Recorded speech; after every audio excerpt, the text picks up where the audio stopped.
Christian Walters explains Trust 2010 January 26 Money Banking and Trusts. By moving titles in commerce with Christian Walters. Concise explanation of NTT as a remedy. Comments in other transcribers or additions to reference materials by Christian Walters. Talking about trusts and reading in the book Gilbert Law Summaries. Trusts by Albert C. Halbuck, Jr. It's all about trusts. A gentleman asked a question earlier and I would like to explain. Everything I've been doing in the past, I've realized it was debtor-creditor and I realized that we were doing everything all wrong and backwards. I really changed my whole focus. Everything is completely different now. I'm gearing everything towards trusts. It really makes more sense. Once you get into trusts and study trusts, you find out a lot of what didn't jive under debtor-creditor all of a sudden makes sense under trusts. I'm switching everything into the trust mode. Instead of doing debtor-creditor, I am going to stick with trusts. I'm going to live, eat, and sleep trusts. For those of you who haven't been in it since we started switching over back in November of last year, November, December, and January, I would suggest that you go back and check out my website, which is movingtitles.com. Keep and update on that site as I'm putting different information on there and gearing that site solely towards trusts. I'm leaving the debtor-creditor behind. Not that I might never use it as a hybrid, but you really can't get a remedy as secured party creditor. Your remedy is in trusts and it's commerce through trusts and equity. In a trust you are the lender of an asset held in special deposit, and if you don't express the trust you are the debtor under the UCC debtor-creditor relationship. You would have to bond the case, and the bond is really with the trust. A bond is a trust in a trust relationship. Here we have been talking about trusts all along, but we've been construing it along with everybody else because we never expressed it as a trust, so they are construing it and getting us to function under debtor-creditor,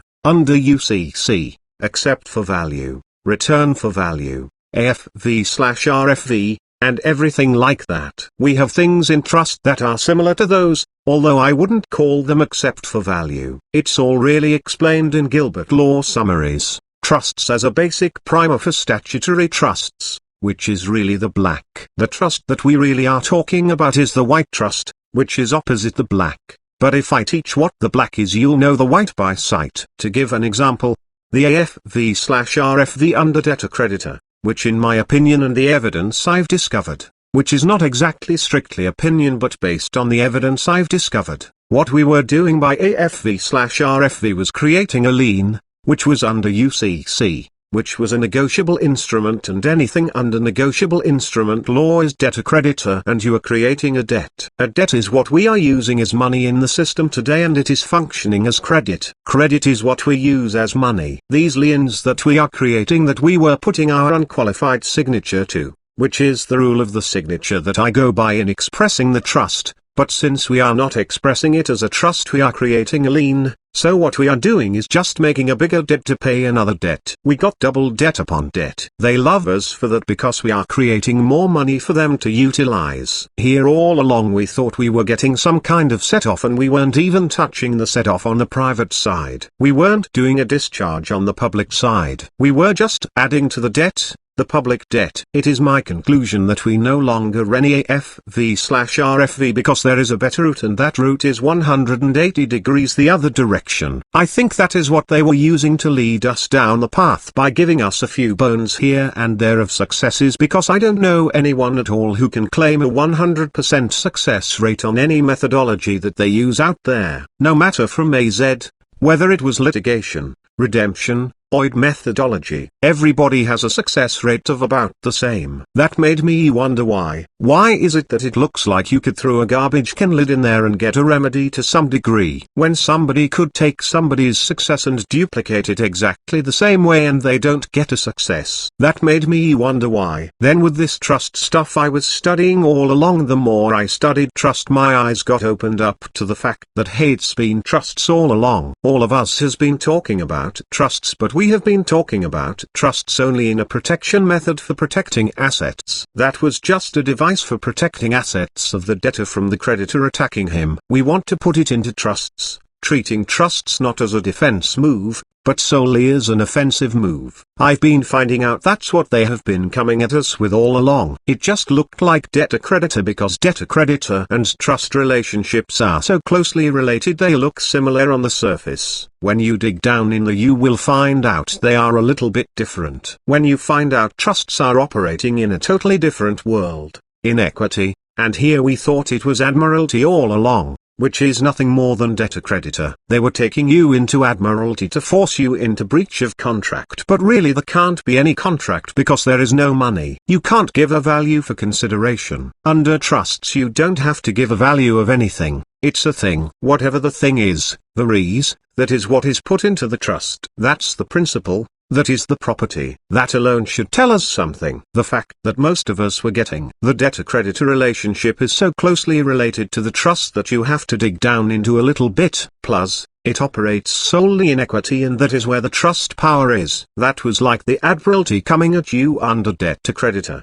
which was operating and taking you into equity and then for the enforcement. Then you got the breach of the duty under equity because equity is not compelling you to do the duty. When you didn't do the duty you wound up in jail or you owed a debt and they foreclosed. Really it is the same as the trust. What we thought was admiralty, or debtor-creditor, was really trust. If it walks like a duck and talks like a duck it's a duck. We are talking about the actions of a trust. If it walks like a trust, talks like a trust, then it is a trust. That's the whole secret. No parties in the trust need to know they are forming a trust, including the grantor, the trustee, and the beneficiary. That does not negate the fact that a trust was formed. If the law recognizes a trust then there is a trust. As long as I have the elements, intent, purpose, parties, and specific res, and one of the methods of formation then I have a trust. As long as I can prove that, after I've made a claim it's a trust, then I have standing to come in and make a claim as say the beneficiary and say that the trustee didn't make a payment,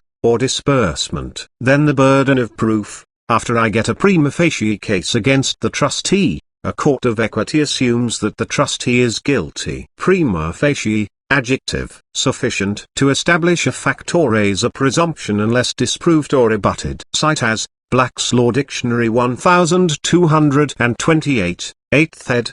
2004. That is exactly what they were doing when they took you from admiralty into equity. The same thing happened there. The strength comes in equity where the court is going to assume the trustee is guilty, didn't make a payment. And the only way that the trustee can prove that he is innocent is that if he has a record that he made a payment. The only thing a court wants to know at that point, when are you going to make a payment? If you are not going to make a payment then you are in contempt. There is where the power of the trust comes in. It's in equity. Here all along we were talking about a trust operating in equity with a different face mask, thinking it was debtor-creditor or admiralty and it was not. They are tricking us to come under debtor-creditor, under UCC. Creating these negotiable instruments thinking we are going to do a set-off or discharge and there is no way possible. How does one get a remedy then, even though the remedy is not in the creditor-debtor relationship, the secured party creditor?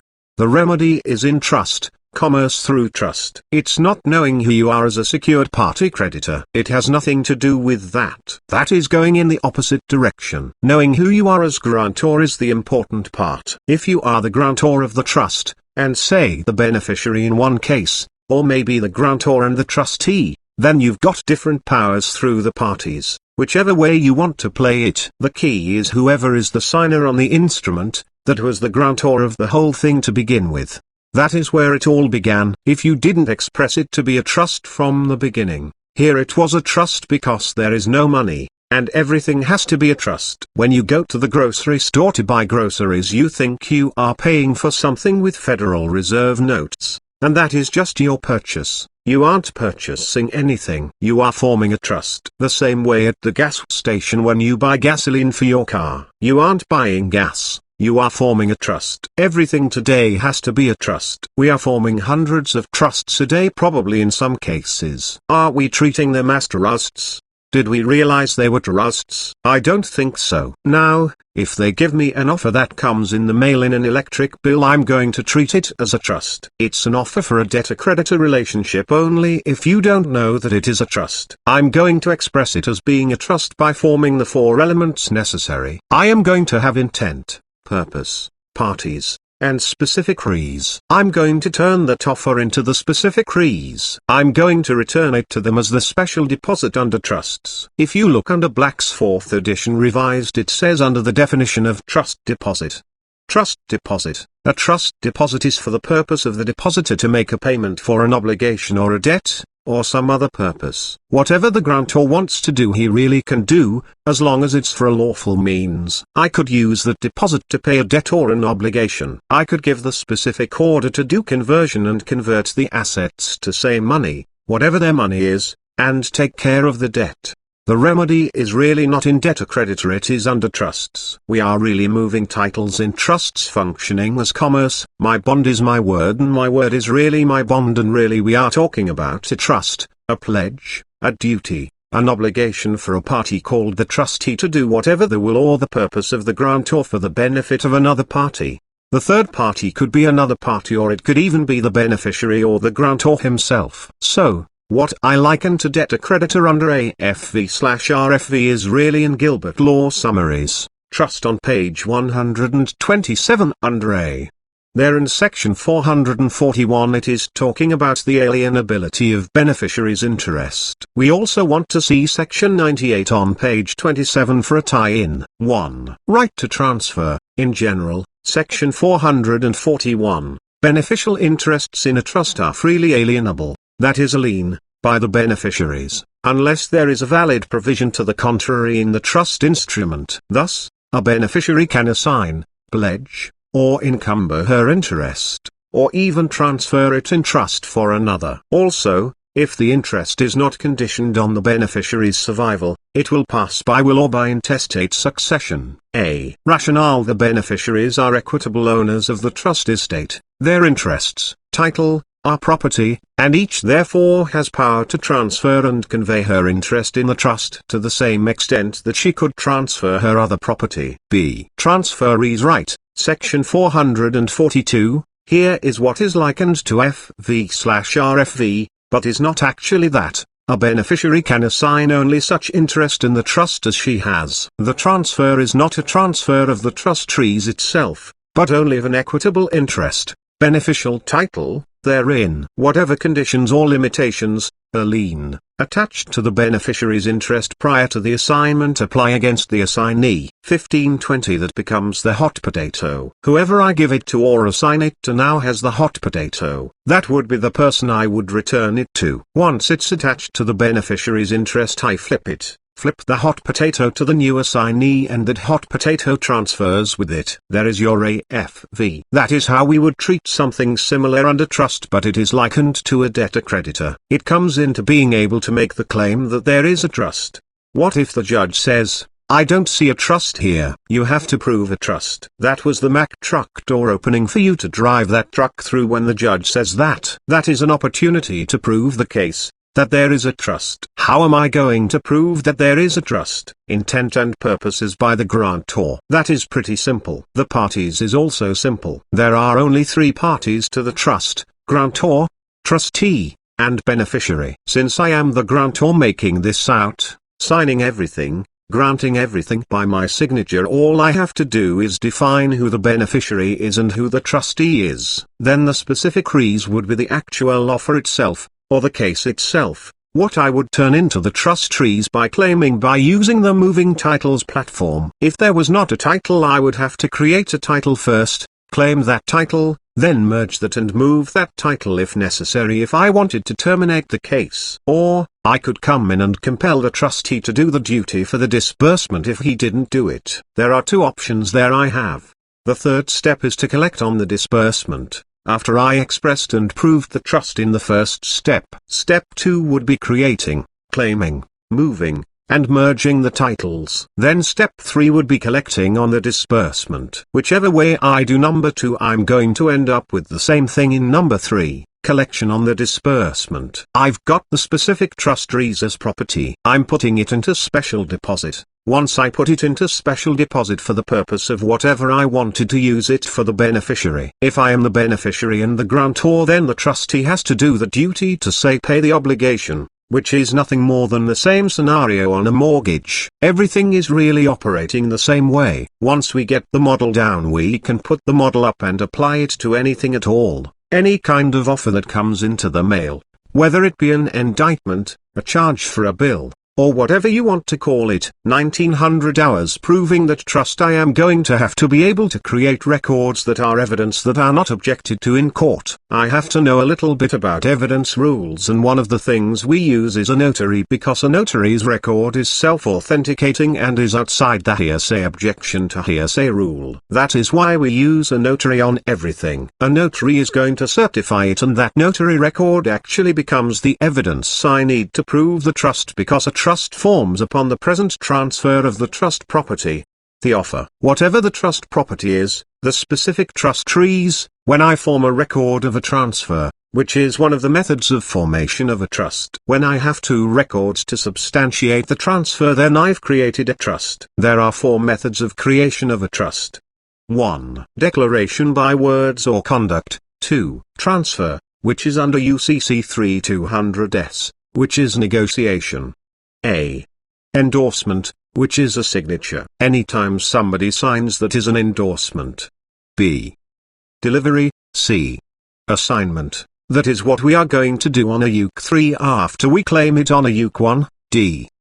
By operation of law. 3. Appointment. 4. Contract, which is going to be formed in the future in the trust. The one we are going to use the most is number 2. Transfer, which is going to be an endorsement and a delivery. I'm going to prove endorsement on a green card sent by certified or registered mail. When they get the green card, they are going to sign it. The signature is like an endorsement. It's going to prove also delivery, which is one of the methods under transfer. Here we have a method of transfer representing transfer, or method of formation of trust being endorsement. We have delivery and assignment on a UK3. When I do a UK3 after claiming it on a UK1 that it is mine, I can do something with it, assign it to somebody. I'm going to assign it, say, to the trustee, whoever that may be. The trustee is going to be a present transfer, proved by the endorsement and delivery with the green card of a specific title representing the trust trees. At that moment the trust is formed. I'm going to have a notary certify that it was done on a presentment, endorsed and delivered on the green card. I'm also going to have an assignment on a UK3 and certified copies of that pulled out. I am also going to put a notice in the county of a filing, UK1, and pull that out certified. Now I've got multiple records to prove that I transferred trust property. That is the main thing, to prove by record that you transferred specific property to the trustee. That is when the trust forms. Now we've got a trust. I can prove I've got a trust. When I made the claim that I have a trust and came in and proved trust, this is in a court case. I am going to come in and do it specifically in one place, because everything I'm doing administratively. It's all private, and if I bring that into court in the public side of the court, I'm going to waive it and bring it back in, and they can't stand that information in, and the first shot across the bow that you are bringing something in, they are going to say, hey, you need to go for a psych evaluation. That was the warning shot that you were going the wrong way. If you didn't take heed, you are going to lose all your substantive rights because you are putting it into the wrong place. It needs to go in chambers, and in order to get into chambers you are going to have to put a protective order on it, because the protective order proves that it is CCI, which is confidential commercial information, also known as trade secret information. It comes under your discovery rules in your state. In Florida here it is under 1.280 under the general rules for discovery. Under C, that is the protective order, and C7 talks about CCI and trade secret information. The protective order establishes the fact that you have trade secret information that can't be revealed into the public. Really, it is state secret, and you need to look that up in Black's Law. State secret, a governmental matter that would be a threat to the national defense or diplomatic interests of the United States if revealed, information possessed by the government and of a military or diplomatic nature, the disclosure of which would be contrary to the public interest. State secrets are privileged from disclosure by a witness in an ordinary judicial proceeding. Also termed governmental secret, government secret. See executive privilege under privilege. 3. Cases, witnesses 216.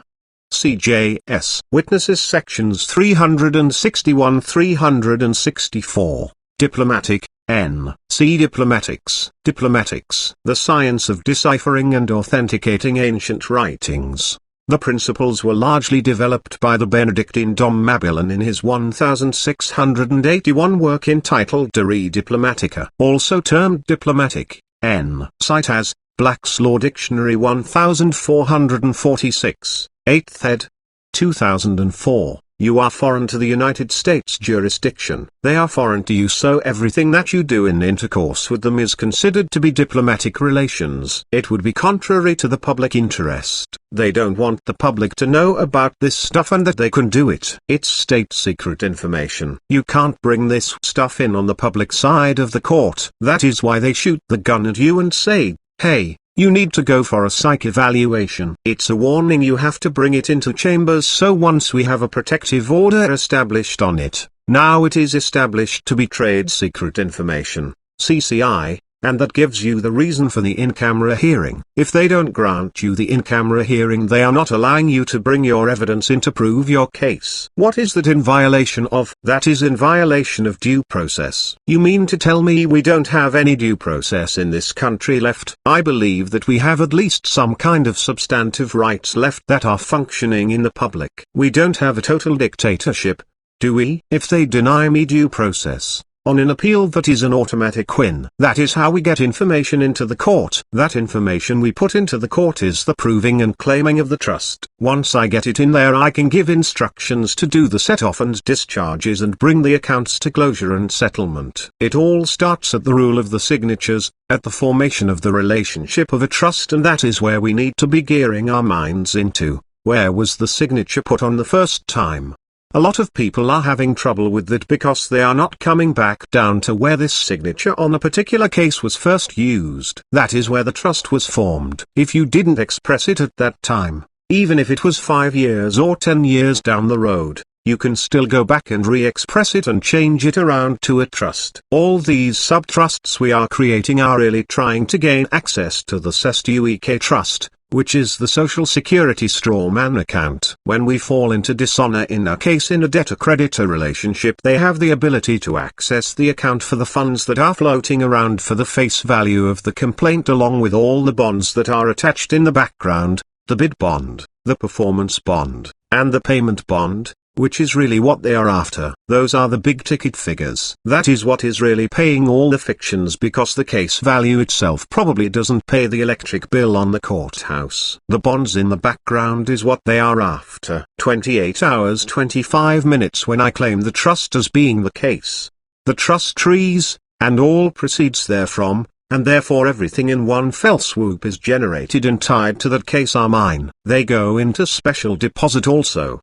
They cannot be touched by them because I didn't authorize it. I can't tell this stuff in open court on the public side. It must be explained in the paperwork in chambers because it is state secret and CCI that is going to be a shock to the public. They don't operate like that in the public. We would have chaos then. That brings us back to that old TV show, Get Smart. Take control, because we are all fighting chaos. He was in Getting Smart. The alienability of beneficiaries' interest was a key thing. It also says here in section 98 on page 27 under 3. Alienability, section 98. Because trusts are created only by some form of transfer by the settlor, even if in the form of a declaration passing title from the settlor individually to the settlor in her fiduciary capacity, it is usually, if somewhat casually, stated as standard doctrine that the interest held in trust must be alienable, or transferable. A. Common law, section 99, at early common law, certain future interests, for example, possibilities of reverter and contingent remainders, were non-alienable and therefore could not be transferred into a trust, although, for example, the retention of a reversionary interest in the trust estate after transfer by the trustee of a fee simple determinable, or other interest in trust property that is less than that held in the trust, was permissible. Today, however, in most states all future interests are freely alienable and may be placed in trust. Where this is not so, the old disability remains. What are they doing? They are construing the trust because we never expressed the trust in 1776, the Declaration of Independence, which basically says that we have all rights given to us by Yahweh and all those rights are unalienable. They can't be transferred. But, you see, everything today is about commerce and moving titles, so they tax the movement of the title. It's all about commerce, and commerce can't deal with this kind of a narrow view. They have to make the titles transferable or alienable. Transfer is the same as a lien. B. Inalienable property, Section 100.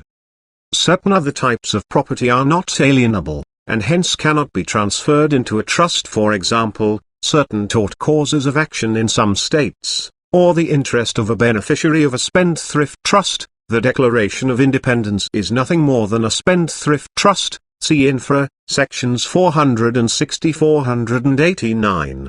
1. But note, strictly speaking, the standard doctrine referred to above applies to transfers into trust and not to whether unalienable property can be held as a trust trees. Thus, if an inalienable cause of action arose in the trust, it could be held as a trust asset. Since we are talking about the spendthrift trust, let's go to section 460 on page 131. It comes under B.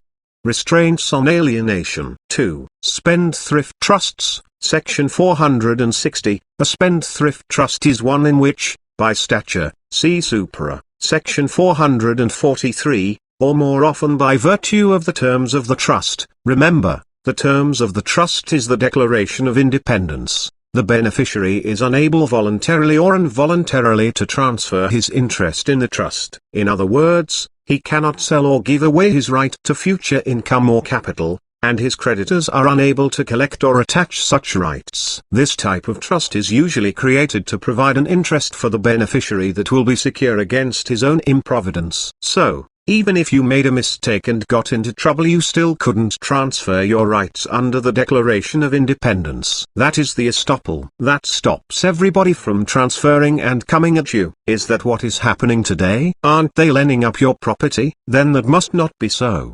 The Declaration of Independence must not be in effect then. Now we go to section 498 on page 139. I don't know exactly when this came about, but I would say sometime after 1861, the Civil War. Sometime between there and 1933 a protective trust came about. In protective trust it says, 4. Protective trusts, section 498. A protective trust has long been used in England and is increasingly used in American jurisdictions. See supra, section 493. A protective trust usually is an ordinary trust that pays out its income regularly, but which, upon an attempted voluntary or involuntary alienation of the beneficiary's interest, becomes a discretionary trust, sometimes a broad one to apply the income for the benefit of any or all of a group that includes the original beneficiary. See infra, section 500. Anytime someone tries to take the beneficiary's assets, attempts to voluntarily put a lien against it and tries to collect on the beneficiary's assets, a protective trust is now being construed because they are saying under the modern view that we don't have unalienable rights any longer under the Declaration of Independence. We have commerce coming in and reconstruing things for the benefit of transferability to do commerce, because now the creditors are saying you owe and we want to collect. But a discretionary trust was formed after this protective trust due to this attempted voluntarily or involuntarily alienation of the beneficiary's interest. Now we jump to section 490 on page 138. 3. Discretionary trusts, section 490. A discretionary trust is one in which the trustee, U.S. bankruptcy trustee, is given discretion to make or apply, on withhold, distributions of income or principal or both to or for one or more beneficiaries, whether or not the instrument. The Declaration of Independence provides standards for the trustee's guidance, but see infra, section 501.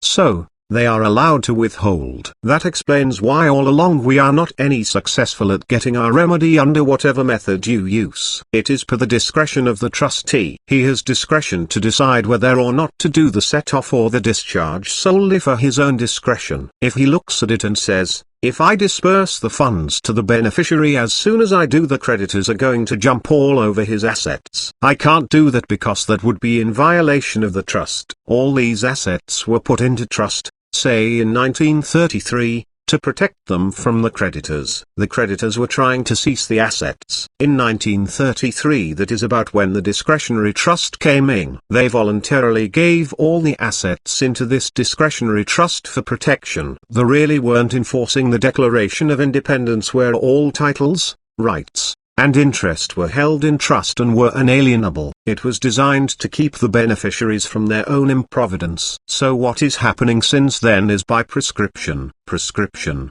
N. 1. The Act of Establishing Authoritative Rules, cf. Prescription. 2. A rule so established, also termed, archaically, prescript. 3. The effect of the lapse of time in creating and destroying rights. Cases. Limitation of actions 1.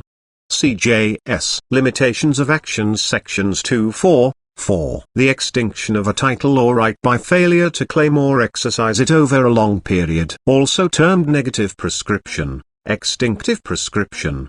5. The acquisition of title to a thing, ESP. An intangible thing such as the use of real property, by open and continuous possession over a statutory period, also termed positive prescription. Acquisitive prescription, cf. Adverse possession, c. for Census 3-5, period of prescription. Cases, adverse possession 195. CJS, adverse possession sections 225, 263, 299, 327, 338, conflict of laws section 76. 6. International law. The acquisition of a territory through a continuous and undisputed exercise of sovereignty over it. 7. Oil and gas. A Louisiana doctrine that extinguishes unused mineral servitudes after 10 years if there is no effort to discover or produce on the land or the land pooled with it. Cite as, Black's Law Dictionary 1220, 8th ed. 2004, 38 hours 55 minutes. Nobody has claimed the trust, so there has been a failure to claim the trust, and they failed to exercise it, and they are going to destroy and extinguish your right and title to do that. Isn't that what they kind of have done already? Somewhat similar. They come up with this Patriot Act and they say there is no more habeas corpus and we can throw you into jail because we don't like the way you look. We can even torture you. What do? I'll tell you, if you look up in Black's Law, that was the definition of prescription. They are going to extinguish the right by prescription, so you are being prescribed by prescription. Look up the definition of acknowledgement of debt. By the way, have you ever wondered why when you get a debt validation, say like under UCC 9210A, 4, asking for a statement of accounting for debt validation, you ever wonder why they never respond to any of these? This will answer that also. Here is the bingo. Acknowledgement of debt. Louisiana law. Recognition by a debtor of the existence of a debt. An acknowledgement of debt interrupts the running of prescription. So, to put an estoppel on the prescription, just a simple acknowledgement of the debt puts a stop on it. Now I am going to assume it's probably going to be within 30-90 days before they time out. But that is going to get you some time. You could even put in an acknowledgement of the debt and have it be self-renewing for a set amount of time until you get the paperwork put together. The reason why they never do a debt validation is because if they acknowledge there is a debt that would end the prescription, and the prescription is the foreclosure, now you are in agreement with them, and if you are in agreement with them there is no controversy, no case, and they can't foreclose. Just a simple acknowledgement of the debt, which is an agreement with them, which ties right in with the scriptures. Agree with your adversary quickly lest he take you into court and extract every cent that is due him. So, we put in an acknowledgement of debt and follow that with, or along with, an order for a settlement. That right there would be an estoppel and give us time to put in the paperwork for what is needed to do the settlement. How are we going to do the settlement? 42 hours 25 minutes. I've gone through this before, but I will do it again. If we drew a circle in the middle of a piece of paper and drew a vertical line right down the center of the circle and split it in half. On the left side is the public side, the minus side where the liability is. On the right side is the asset side, or the private side. I would draw a horizontal line on the bottom of the circle, straight across, and now what you have is the traditional upside-down T account, which is nothing more than a ledger under accounting. You have assets on the right and you have liabilities on the left. All those people who are going into the DTC are going to be falling into a potential trap. When they go into the DTC and they go in there answering questions and are not asking questions as king, because a king always asks questions. It is as king questions as king. The one who asks the questions is the king. They are asking the questions of whether or not you know what you are doing in there. You are not going in as the king asking questions. They are asking the questions and they are the king and you are debtor. Those people who are successful to get in think they are getting access to their accounts. Here is where the big benefit comes in, and if you fall into the trap by taking the benefit you've never even got out and you got yourself into a bigger mess than what you got into. You are nothing more than a better paid slave. They are going to give to you all the Treasury securities, the T-bills, or gold certificates, and whatever is in that account. They are going to give it all to you. At that moment what you do with it is going to determine whether or not you are going to be succeeding in completing what you thought was starting out doing, or whether you are never going to get out and you are going to increase the debt even farther and they are going to love you for it. 44 hours 55 minutes if you take those certificates, those T-bills, and spend them like money, like they hope you will, you are going to take the benefit, which is the debt, and you are going to spend it back into the debt system thinking you got access to your account and didn't. All those debt titles on the left side, we are going to draw another circle and put a capital T in there. T stands for titles. At the foot of that T we are going to put a small d. D stands for debt. It is the titles to the debt on the left side. We are going to do another circle on the right side and put a capital T in there also. That is the titles, and at the foot of that T we are going to put a little a. A stands for assets. It is the title to the assets. If you take those titles to the debt on the debt side and you spend them, you are just going to create more debt, double debt, paying debt, and you can't pay debt with debt. It just keeps mounting up. That is why they are loving you. You are creating more problems than you realize. You are putting the final clinches on the collapse of the whole thing. But if you treat it as a trust and you take the title drawing a line from the TD up to another circle at the top, we are going to put SM in there. That is your straw man account. We are going to merge the titles. We are going to move the title and draw an arrow to that SM. We are going to move that title to the debt into the SM straw man account. On the right hand side, the title are the assets, which is going to be the same amount as the TD on the left. They are going to be equal. We are going to draw a line from the up into the SM straw man account. 47 hours 0 minutes. Now what we have done is we settled the accounts and in effect we are closing it. You have the assets equally the debts, and what happens when you take a minus and a plus and bring them together? It discharges on the public side and it sets off on the private side. You bring the account to zero. Here is the thing. 1 penny of real money, lawful money, on the private side will discharge all debts, all fiction money, on the liability side. If I fell into the trap and used those titles to the debtor's money, I never did collapse the trust. I never did terminate the trust. The trust still exists. If I move both titles into the straw man, the debt and the assets, the straw man account terminates. The trust purpose has been fulfilled. There is no trust. What happens is the trust is terminated. The trustee must wind it up. He winds up the trust and terminates the trust. In other words, he has to disburse the funds, the real money that is still being held in private, minus say 1 penny. After we gave the order for the settlement, we are going to give a discharge on the public side and we are going to give an order for the set off on the private side. We are going to give an order to set up a new trust on the private side. Once that straw man account is closed, the remainder from that account is going to be transferred into the new trust. In that new trust you are going to get a whole different kind of credentials for it. The straw man account with its capital names and all the accounts associated with him are eliminated. They are gone. They are terminated, period. All your electric bill accounts, everything in that way, will no longer exist. You are going to form a new trust and another account. You are going to have the remainder of the assets being put into that. That is going to remain on the private side. You are going to come back over and order a new trust to be set up on the public side.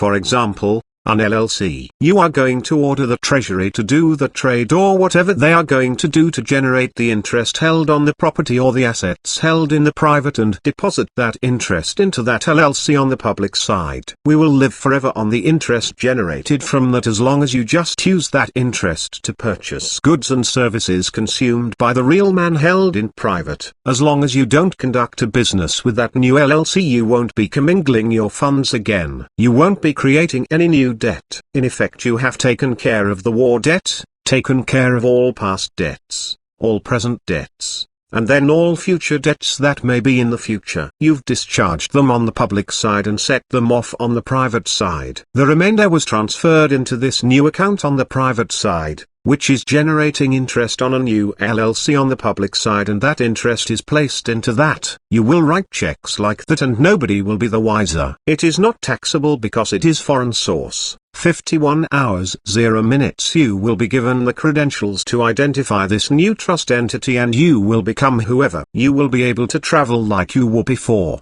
probably with more freedom than you had before under today's terms. That is basically it in a nutshell. The documentation is simple as long as we do due process and notify all parties. They will never answer back. They never have. If they did, they would be acknowledging the debt themselves and that would stop the prescription. So, we have to go ask questions because the one asking questions as king is king. The questions I want to be asking are: do you have all the necessary forms in your possession to close and settle this account? If they say yes, then say, you've already got the order for the settlement, then close and settle it. If they say no, then I would give them an order to give me the forms I need to complete the information so you can close and settle the accounts. It's as simple as that. I think we make things too hard under this debtor-creditor brainwashing that we continue to go back to like a dog to its vomit. We don't have to. That also explains the reasons why some of these 1099 oids that were put on withholding there and taxed it back to the principal, and as soon as they got it back to the principal, the IRS seized the funds or locked up the account.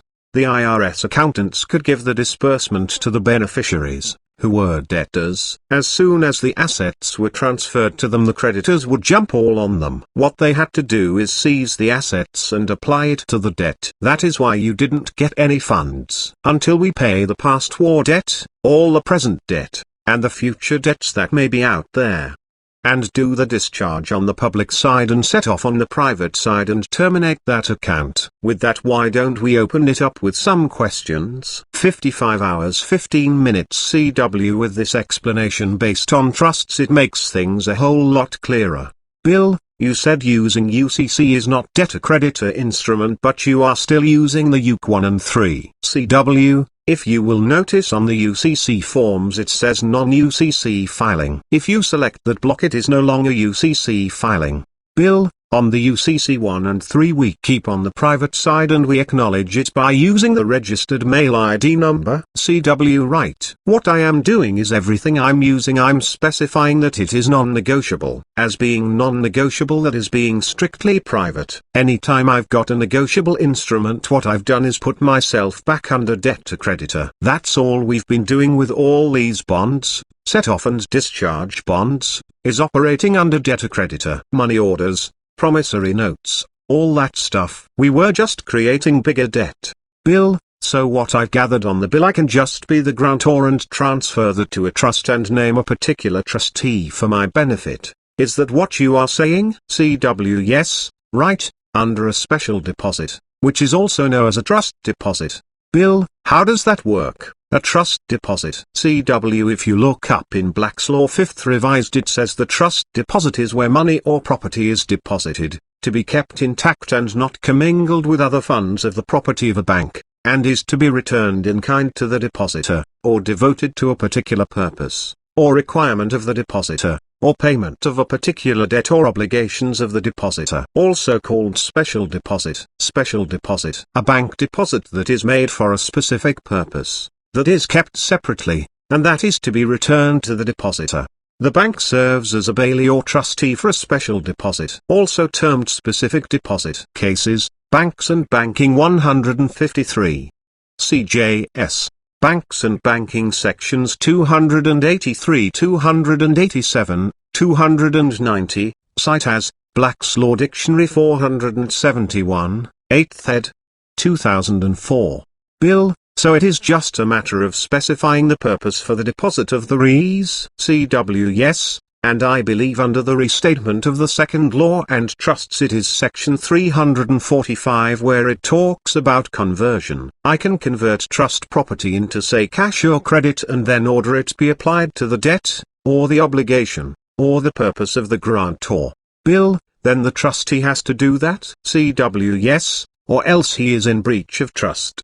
Bill, in that case it has to be a non-negotiable. CW yes, because it is non-negotiable if I tell them it is a trust or special deposit. That is non-negotiable. 59 hours 0 minutes Q. We find that many educators are quite proficient at teaching them their knowledge but many don't apply it. I know this is pretty new to you and obviously you have spent a lot of time in studying it, and as someone said last week, you were hot. I'll echo that sentiment this week. You are very clear and very concise from beginning to end. I got a little confused there as we moved into the DTC, but nonetheless you did an incredible job putting your knowledge forth concisely today. My question today is, have you indeed begun to apply this in the fashion you have, whether it with the court, bills, other people's debts, or have you not yet, and if so why not? CW yes. We have put it into effect in a limited way. We have one foreclosure that was on the sale block and going to be foreclosed, and 2 hours before we put in some material and went up to the judge and asked him to get the thing pulled off. We thought we were unsuccessful at the time, but the sale was discontinued. That time we just put in a NOI in an expression of the trust. We didn't follow it up with the proof of the trust, which is the SOI. We took another case and we tried the same as we did in the first one, and we went the next step and put the SOI in fact there, and that case got closed down. You didn't have to go in camera then,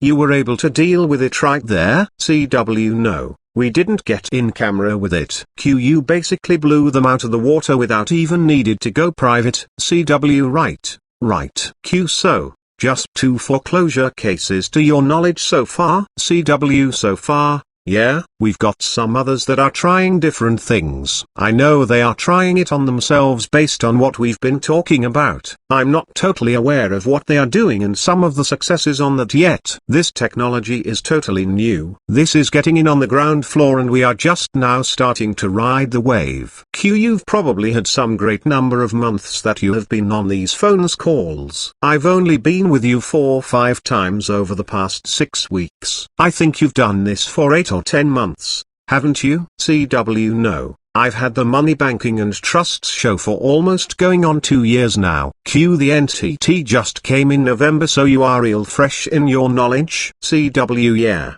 I've been studying trusts since I started the show, but I didn't put a label on it and coin the phrases and make it public, so to speak. At that point I saw the direction to go. 1:02 and 40 seconds. I would like to point out to everybody, it doesn't really rest on the fact that we haven't done any of this, whether it is me or anybody else. It's whether or not you've studied the facts, or the doctrine so to speak, and this is not theory. This is actually ripping off and exposing how they are operating presently and how they've operated in the past. It is explaining how they have been doing things. This is not theory. I would like to point out the fact that just because me or anybody else hasn't had any experience at it, don't allow that to stop you. If that is the kind of attitude or mentality we have, then Edison would have never discovered the light bulb, or Christopher Columbus would have never discovered America. They would have said, hey, unless you've done it before then you can't be doing it. Unless you sailed out there and discovered America you can't go out there and discover America. Or,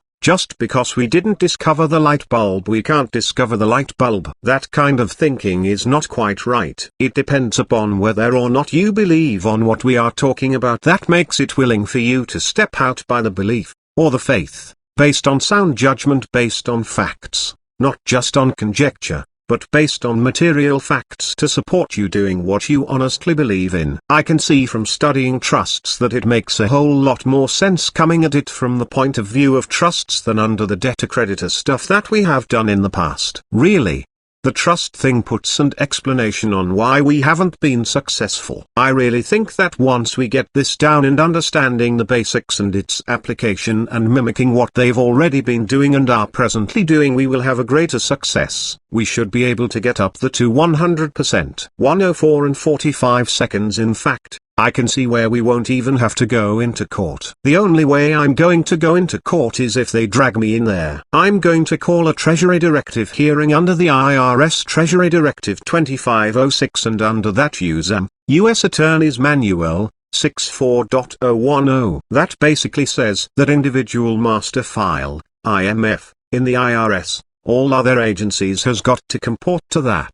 Who sets up the information in that master file? We do. You and I do. We self-assess ourselves and we sign the declaration forming a trust on the 1040 form that appoints our status as being trustee on that trust. We did that. When the judge looks at that folder and sees that in there and we come in there as beneficiary, say, then there is a conflict there. We've got to go back in and correct that master file to the way that we want it, the way that we understand it. That would be in conflict with that Social Security account if we are listed as beneficiary in that one account and our master file lists us as the trustee on that one. If all the agencies, including Social Security, must match up with that one, then we must be incompetent. We need to go back and get the records straight. Claim that trust in the IMF, and from that point you have standing to come in and move the titles and terminate the trust. When you terminate the trust, you get the disbursement.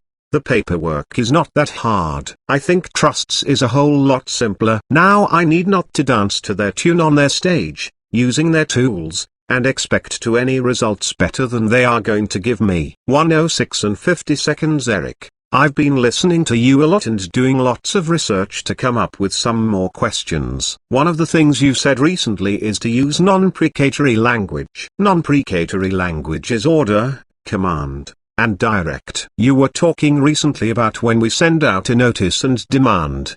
For example, for the genuine wedding signature promissory note, should we be sending out a notice and command? CW, yeah, or direct. I hereby order you or direct you to. I don't like the word command. I like the words order and direct. It's not precatory. Eric, could demand be considered precatory? CW, demand? No, I don't think so. I would lean more to demand, direct, and order. Eric, last night you were talking about the treatise on trusts that you are currently studying. The reason that you are focusing on that so much is because it is pre-1933 and is that book for those of us who want to operate in the private? CW, yes, because Gilbert Law Summaries is the statutory black trusts and the treatise on the law on trusts by Lewin is the white trust, the private trust. It's 1776. Before the statutes and codes, before the United States formation. It is not under common law. It is under equity. Equity is not common law. Eric, you brought up the term equity and I think there is a lot of confusion for some folks out there. Since I've been listening to you, you've clearly emphasized that the in-camera,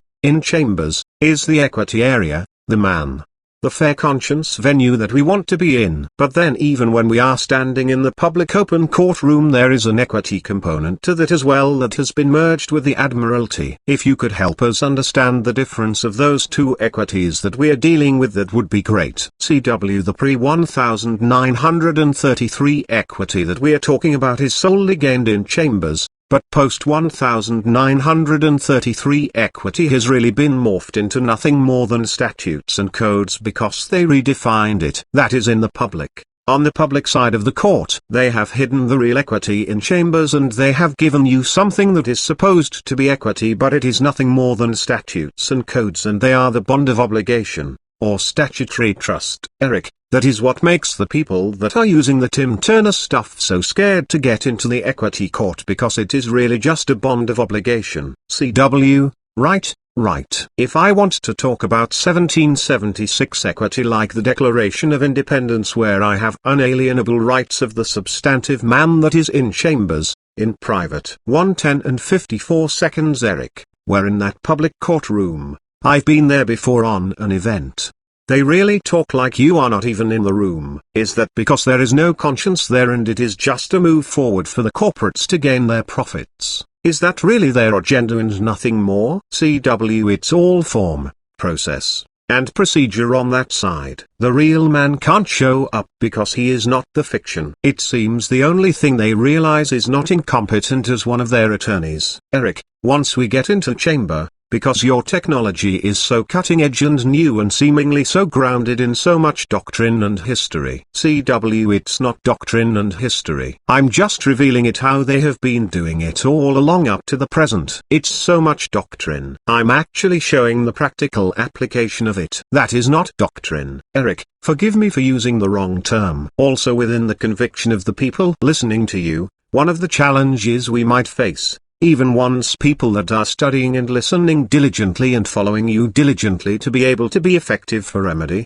if we were to share this with someone else trying to find remedy, would it be possible for us to go into chambers and speak on their behalf? CW Quite possibly it might be, but I don't know about that. I would have to run through some research on that. You might be able to come in as the friend of the court, say, pre-Civil War. Back then, you could defend yourself. You didn't have so many attorneys. You could come in yourself. Yeah, if that is being held in chambers, that stands to reason that you should be able to come in there with somebody else in chambers. I think we've got enough things to worry about as it is without complicating with a few more twists. Get it down to the bare essentials so we can get a finer grasp of what is going on and how to handle it. Elimination of all possible variables. Keep it down to as simple as possible. 1:13 and 50 seconds. Eric, you've spoken many times about perfect title. Perfect title would be the circle without the line going down the middle of it, which would also be a allodial title. Once we finally do achieve the notification of all the agencies that you have spoken about and there is proper notice all over the place,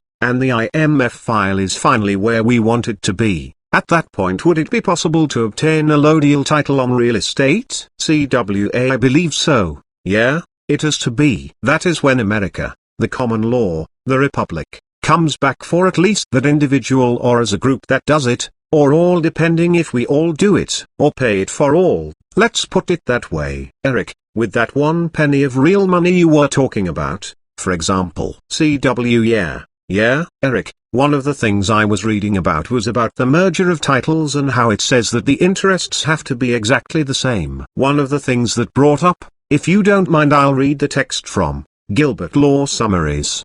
Trusts, parties to the trust if that is okay. Merger of title where sole trustee is also sole beneficiary, section 159. Are one and the same person. The result is a merger of legal and equitable titles, defeating the trust and creating a fee simple absolute in the trustee beneficiary. Interests must be exactly the same for merging to occur. My 2 questions about this are, 1. Who determines what those interests are? By whose decision? 2. How do we determine the nature of what the word exactly means in this context? CW as the king, he doesn't really sit down and know specifically everything that is being done, so he kind of gives the order, so to speak, as a general command, to do what needs to be done, and then the grunts down below them, the servants of government, have to comply and do the detail work. The person I would go to that has to know the amount of the debt would be the IRS. They have to know the amount. Now maybe they might not tell me the amount, but I really don't care what the amount is because I've got unlimited source of credit, say, and the debt is, just take an equal amount of interest from the asset side and apply it to whatever the amount is on the liability side so that they are equal in interest, so that the titles can be merged, of equal value or equal interest. Then send me a receipt that it has been settled so I know it has been settled. Then the remainder, put it into that new trust. Then I order you to generate the interest and put it into this new LLC on the public, correctly, private side that I can spend as I see fit on the consumables for the maintenance of the live man. 1:17 and 30 seconds. Eric, once we have that set up where we can actually have an account at a local bank where we can write checks from it, as you said, so no one would be the wiser, is there any, for example, if we wanted to pay off a debt for a friend, would there be any reason we wouldn't want to do that? Could we get into a situation? CWA I wouldn't want to commingle funds now, Although I could teach the other person how I did it, I would watch out about commingling funds because I don't want to be connecting that LLC with a US business or trade and find out I've just ruined everything I've done and put myself back under a debt situation again. You have to learn how to administer the trust once we've taken control of the trust. Eric, that's probably going to be one of the trickiest things to learn over the long term. CWA, I think it is really basically simple. As long as I stick with purchasing goods and services for consumption for the real man, if that is all I'm doing is being a consumer and I'm spending it with the interest that was generated, then I've got no worries because I'm not commingling funds. As soon as I want to put that someplace else and go into somebody else's, commingled with the debt side again, like solve somebody else's problem with my interest, then I think I'm going to commingle and I better watch out about what I'm doing. There could be a workaround from that. I might form a separate corporation, or separate trust, totally different, and then whatever profits it would generate it would be taxable. That would be a whole other ball game. Eric, so, if we don't get into a situation where we are commingling directly with that LLC that you just mentioned, then we wouldn't have a responsibility to file any tax return, right? CW, right, because it is foreign source. It's draw against the private side that's held in that new trust account in the private. Eric, if we wanted to, for example, pay someone's rent or their mortgage payment or whatever, it would be a great idea to set up an additional entity, so it would be a domestic organization that could commingle, that would handle some of those issues. CW, right, and that might want to be a private charitable trust that would fund that with maybe some of the interest that I've got, but that is going to function as a separate entity and it's going to be responsible for its own taxes. Eric, there is the bridge that we are probably all been looking for. There are still a lot of hurting people out there that we would like to help. CW, we are going to help them the best by getting them educated so they know and understand it's all about a trust. Then they can go do this process. They can claim their own trust because everybody has got a trust. Everybody who has a straw man trust has a birth certificate. Eric, I know, but a lot of people don't want to take their head out of the sand. You know what I'm talking about. CW, well, am I going to jeopardize my standing in my position to help somebody who doesn't want to know or understand? Then I think they are better off being a slave. 121 Eric, the term state secrets that we've been talking about, where we can't disclose that in open court, is there any situation where we might find ourselves needing to maintain that CCI, that private information? Besides when we go to court. CW, anything of a private nature can't be commingled with the public. You are commingling the terms, commingling the knowledge. You are in breach of the trust when you do that, and that is why you are incompetent. Knowledge can be trust trees. It could be intangible goods. Intangible property can be intellectual property. It could be REIs. Anytime I commingle it with the public, then I'm in breach of trust. If I'm in breach of trust, then I'm a debtor because the trustee breached. In that article we've been reading, right on the first page on that treatise on the law of trusts, it says that the trustee is the debtor. If I get into a debtor position, I've breached the trust. Eric, you are talking about when you are interfacing with a public entity such as a court. CW, yes, either with knowledge or understanding or anything that is trust REIs at all, interest or whatever. Eric, outside of, for example, a court, we would be functioning in our private capacity on an ongoing basis anyway, so that wouldn't be an issue outside of a public type of venue,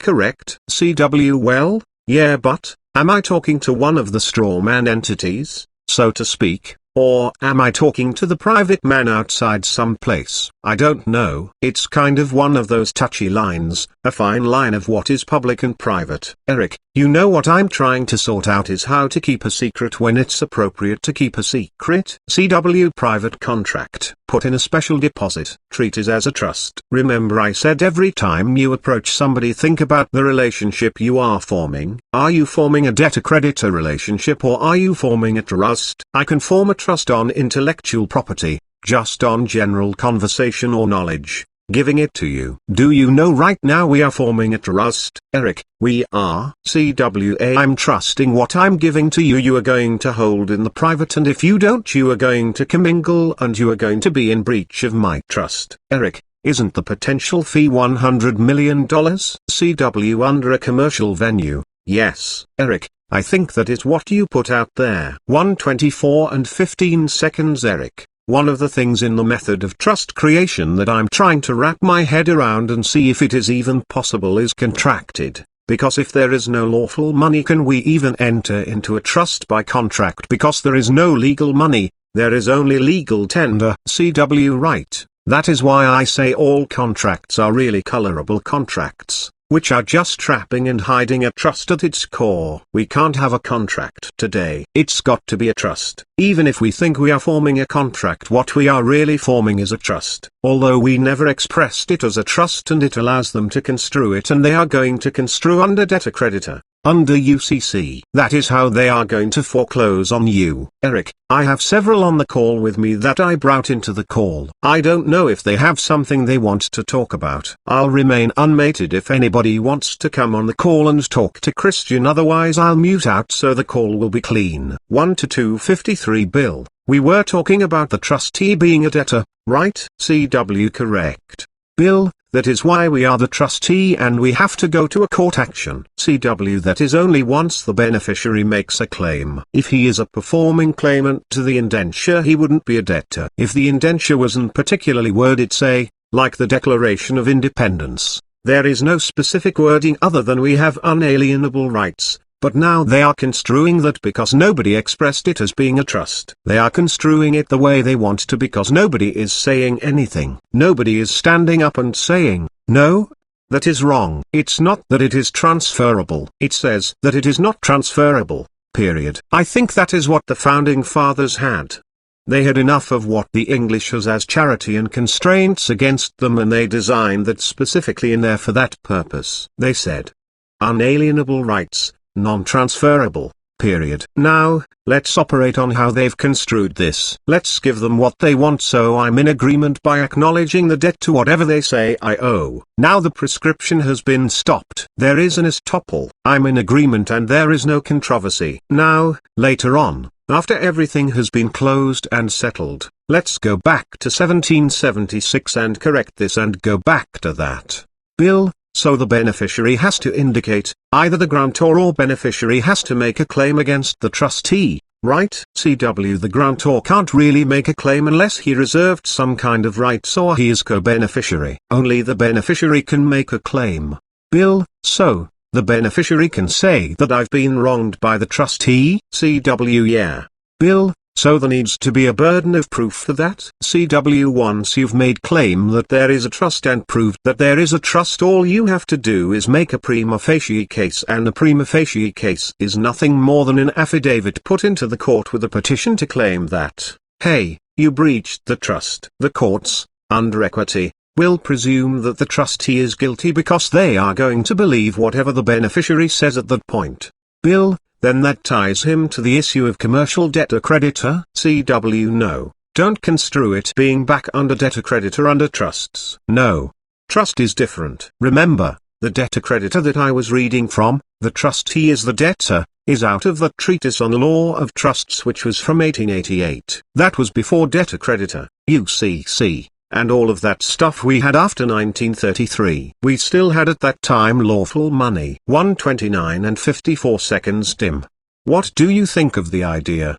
Obviously we want to do this with the SS5 and go for the SESTUEK. What if one was to dabble their toes in the water a little bit by dealing with foreclosures and other bills and such in this fashion? CW, I think that your chance of success is going to be a higher rate than say what we were under debtor-creditor methods. You might not achieve the higher rate that we want to achieve by getting the whole ball of wax, or cutting the head of the snake off altogether. You still got the root in the ground and you still got these problems with the IRS, having yourself as being a debtor in there, and if you try to come in say as beneficiary in a court, you may have some problems because the records don't match in the IMF. Tim, I see, so there is a lot of groundwork to be laid first. Shifting a bit, you said before that if we had done something wrong here that it would put you back into debtor-creditor. So if one grabs the whole ball of wax, as you just stated, is it possible at that time to do something wrong to put you back into DC, and then what happens?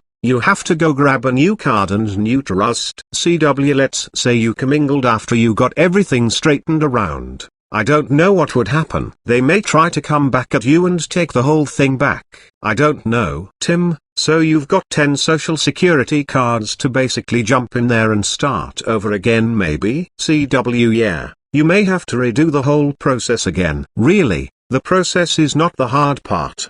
Bill, some are wondering if this is the right avenue to be going down. Is there a way that you could mess this up and cause yourself a big enough problem in the future that you wish you had not done this because you can't undo it? I just heard you say I think you could just grab another SS5 and go get number 3, or 4, or 5 card. CW this new trust probably wouldn't have a new social security number. Bill, so you've got your new SS5 and done it by grantor and CW the some other way that they have set up and probably identifies this new entity as not being in their United States jurisdiction. Bill, so this maybe does cause such a problem shall we say is almost irreversible? CW how are they going to charge me under their statutes and codes if I'm not under their statutes and codes? I think it comes back down to us functioning as pre-1888 or 1889, to when the United States came into existence. We had common law and you were only responsible for certain things if you hurt somebody. I don't think you could get out of that. You are back under you are your brother's keeper. You are under the 10 commandments. Things are a whole lot simpler. Now you getting back into commerce as far as getting the consumables you need. All the fancy cell phones and telephones, all the cars and things you need. You don't need to dig a hole, live in a hole the rest of your life because you got out. I need to have access to those things that I need. That would be through that new LLC based on that interest that I would be buying the consumables that I consume.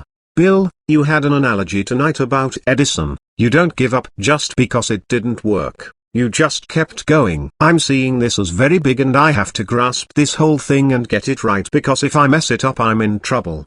But tonight you've sort of brought my mind around to something different and the idea that I might grab a foreclosure and work that in the court as you've shown that can be done, or some bill that I've assigned over and done in this fashion, and learn this in that way before I go for the SS5 trust. CW right. You might not have the success rate that you hope for but I think that could be done.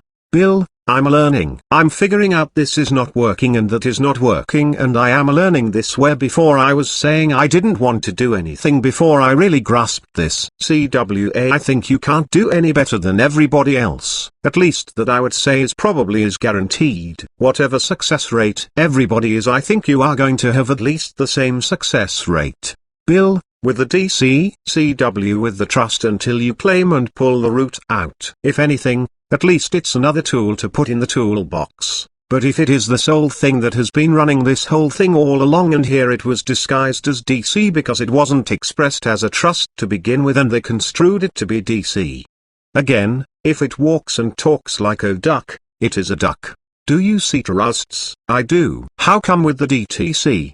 For example, which means Depository Trust Company, how come we are going in there under DC? Why are we going there under trusts? How come the IRS, which is Trust 62, how come we are doing DC with the IRS? Why aren't we doing trusts? It doesn't make sense. Why would we fight something that is trusts coming in with some other kind of law form other than trusts? Trust is equity, pre-1933 equity, or post in chambers. It makes better sense. The more I study it I see more about trusts that was oh, my gosh, it was there all the time. The other teachers in this have always said, it's all about trusts, and bonds, and insurance, but yet they don't go down the trust path. They go down the DC rabbit hole. Well, I'm going down the trust rabbit hole. Anybody who wants to follow me is welcomed. I see it as trusts and trust is the way I'm going to treat it. 100%. I've gotten away from DC. I've successes under DC, except for value, discharge. I've done some of that stuff. I just wasn't satisfied how it was turning out. There was no rhyme or reason, it was hit and miss until what I came across that it was just a success here and there that they gave everybody. It was just a ring in the bull's nose leading them down the path that they wanted them to keep them from the true path, which was 180 degrees back the other way. Under trusts.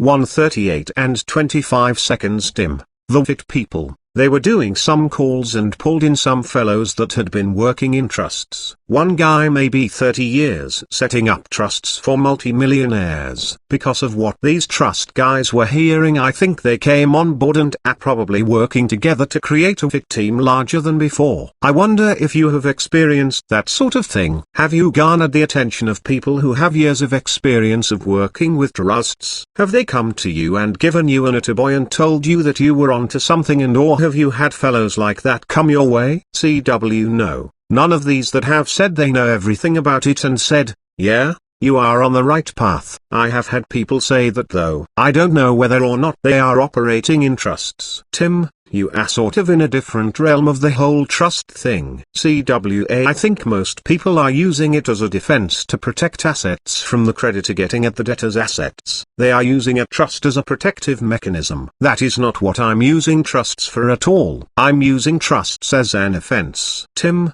that would beg the difference, I guess. CW nobody has ever done that before, as far as I know. At least I've never heard of it. Danny, I think the guy that was just speaking was referring to people that think they know a lot about statutory trusts, and they probably do, but you are the only one that has been expressing the private trust. I've been to quite a few different trust meetings and hearings and that sort of thing. I'm realizing now it was all statutory, not private. CW right. Anything that is a statutory trust is operating under DC in the public. It's really the black trust, which is this Gilbert Law Summaries book.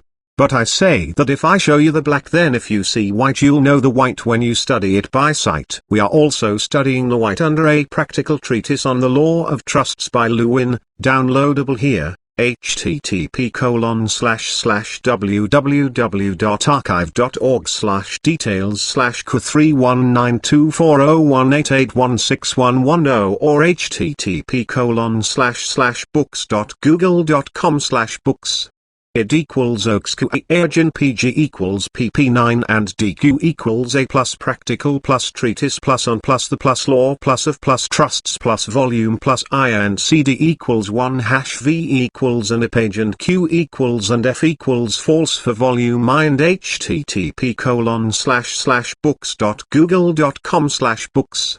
Id equals LFK agent PG equals P 845 and DQ equals A plus practical plus treatise plus on plus the plus law plus of plus trusts plus volume plus 2 and CD equals 1 hash V equals an page and Q equals and F equals false for volume 2. There are some real eye openers in that, right on the first 2 pages, and then you tie that in with select cases and other authorities on the law on trusts by Austin Wakeman Scott. Downloadable here, http://books.google.com/books.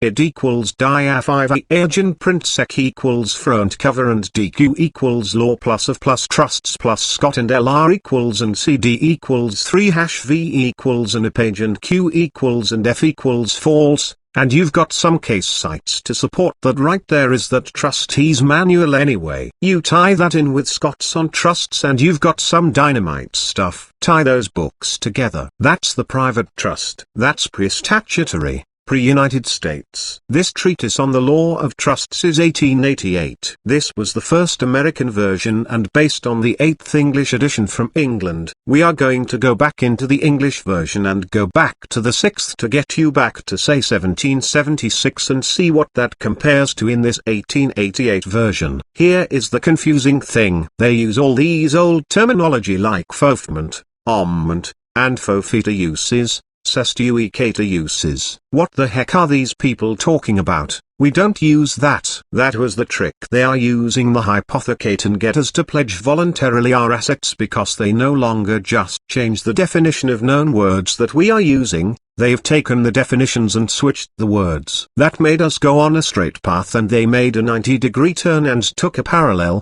correctly, perpendicular, path with us. They made the switch. I always thought they jumped off the track and formed a parallel, correctly, perpendicular, No, they tricked us to keep on going, so we are onto this law form that we continued on in, and they actually made a switch by the definitions and putting new words on it because they were going by the old 1888 version. Just on the first 2 pages there were some revealing facts on enlightening things. That book is actually the blueprint on how they have been operating all this time. 1:45 and 45 seconds. Eric, you mentioned something a while ago about case cites. Now when we are in the private, is there a need to utilize case cites as our law in camera? CW, you ever wonder why maxims didn't work on the public side? It's because maxims are in equity. So, we'll use maxims. One of the maxims is he who claims trust must prove trust. Eric, do we need to utilize case cites in the private? CWA, I don't think so, because under trust I'm probably just going to use equity. What is fair and just? Equity is a whole lot simpler. Equity is going to compel you to do what you should have done or to compel you not to do, say a breach of trust. Eric,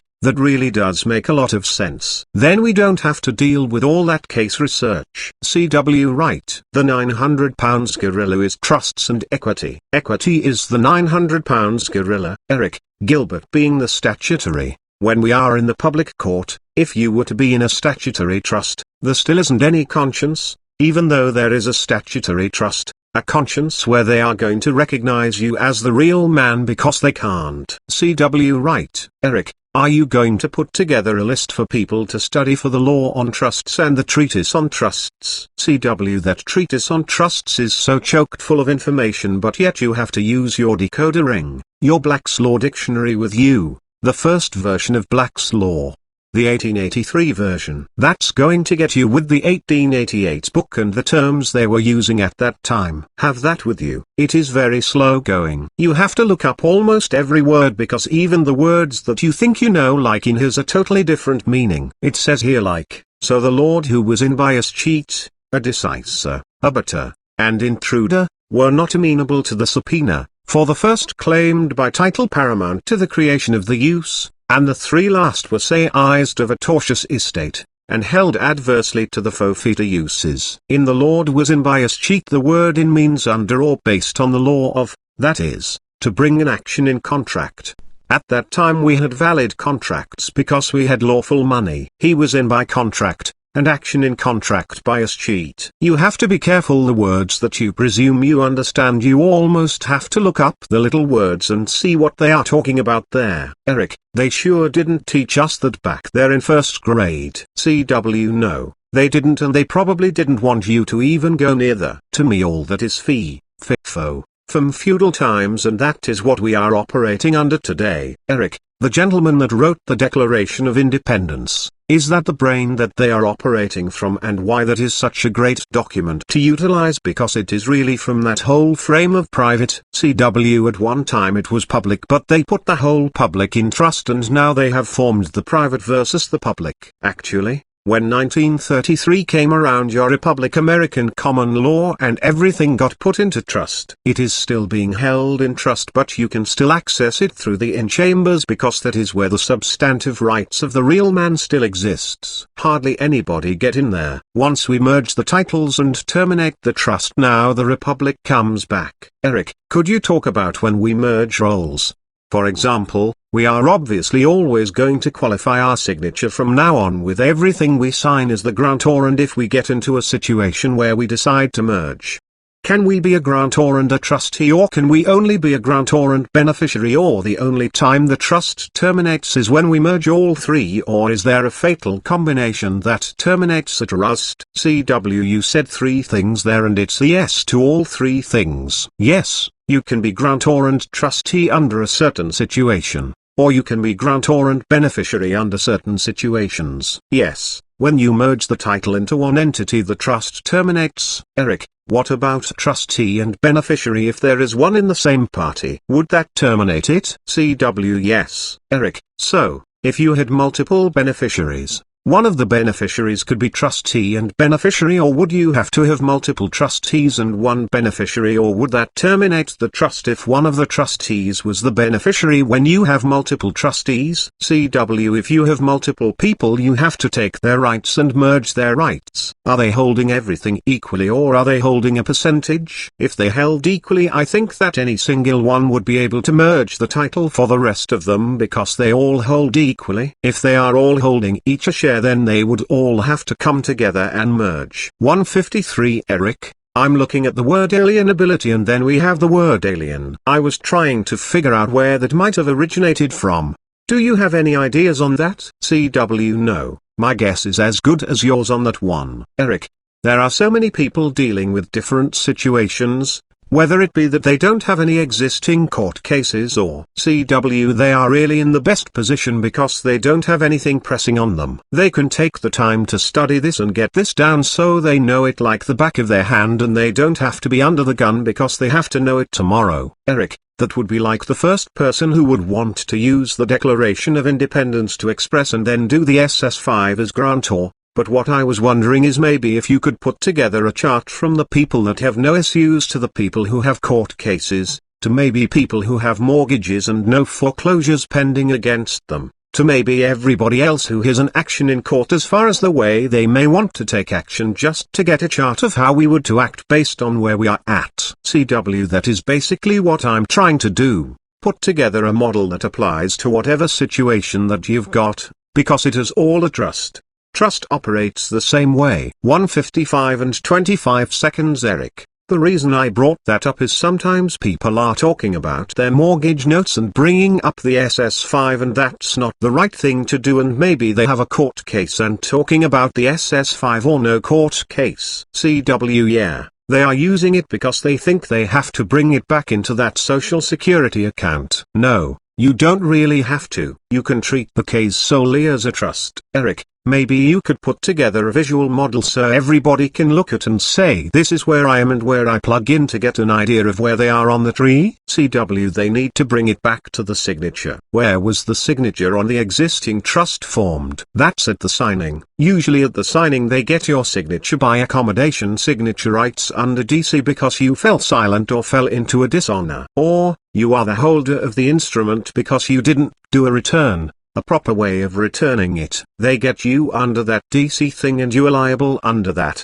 but you are not expressing it to be a trust to begin with, and that signature is really how it all started. Maybe that or bond that you signed or that acceptance of that indictment, and you are holding that indictment because you never expressed it to be a trust. Therefore, you fell silent and they got it to be construed under DC and they got you under arrest or your property. 157 and 30 seconds Eric, when you fail to qualify your signature on a mortgage note and then you do your administrative process and then your declaratory judgment and then you're annoyed to get into chambers where you can bring your creditor's bill in equity, at that point to claim trust and prove trust because you don't have the note that you originally signed and they haven't brought it forward. What is the model you are going to use to claim the proof? Would it be the case you filed against them? CW Most people have some kind of a copy of the note that they signed because they gave you copies. Eric, a copy is just fine. CW Yeah, I'm the one who signed the note. Eric, that's all it takes is a copy to bring it into chambers? I was wondering if you had to have the original in order to claim. CW You are not going to have the original, and the closest thing I would get is a certified copy. If I can't get a certified copy, then maybe I better protest I didn't get a copy because I was a signer on the note. Eric, I think that answers a lot of questions for a lot of people because I understood the process right up to getting into chambers, but then to prove and claim, that's what our emphasis is going to be.